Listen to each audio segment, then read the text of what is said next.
La miséricorde du Seigneur n'est pas simplement d'apporter à Dieu, mais aussi de se laisser transformer par Dieu. C'est un chemin de conversion. Si nous sommes sur la route qui nous conduit à Cracovie, autour du Saint-Père, rassemblés avec toute l'Église universelle, c'est précisément pour vivre une transformation intérieure. Ce pèlerinage ne peut pas nous laisser indemnes.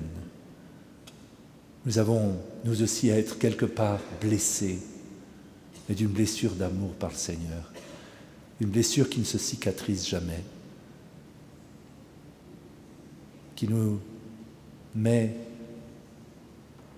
dans l'exigence, qui nous rend les obligés de nos frères, dans l'exigence, nous aussi, de dispenser cette miséricorde autour de nous, d'être des artisans, des icônes de miséricorde, par des gestes de miséricorde, par des regards, par des attentions.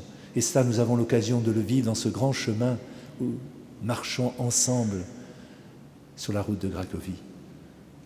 Le pèlerinage, chacun le fait personnellement et en même temps avec les autres.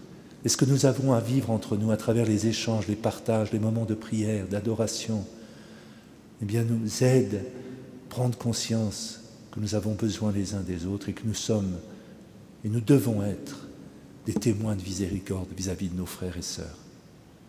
Dieu a besoin de la miséricorde qu'il a déposée en nos cœurs et qu'il dépose chaque jour pour pouvoir répandre sa compassion, répandre son pardon, témoigner de la force de l'amour.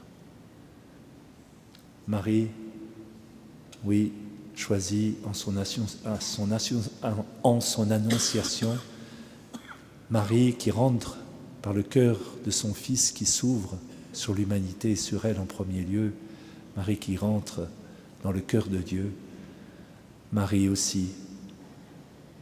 Nous pouvons la contempler dans cette grande scène du Cénacle où, rassemblée avec les apôtres, elle prie pour attendre le paraclet de Dieu.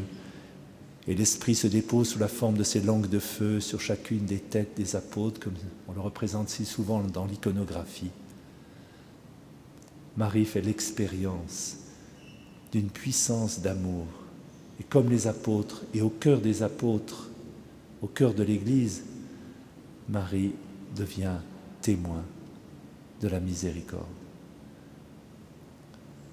Oui, nous demandons au Seigneur, durant ce pèlerinage, de nous apprendre le chemin de la miséricorde, en acceptant aussi de nous pardonner à nous-mêmes, de pardonner aux autres et de vivre du pardon de Dieu pour pouvoir le faire. Un monde qui ne pardonne pas, un monde qui ne vit pas de la miséricorde, conduit à la violence.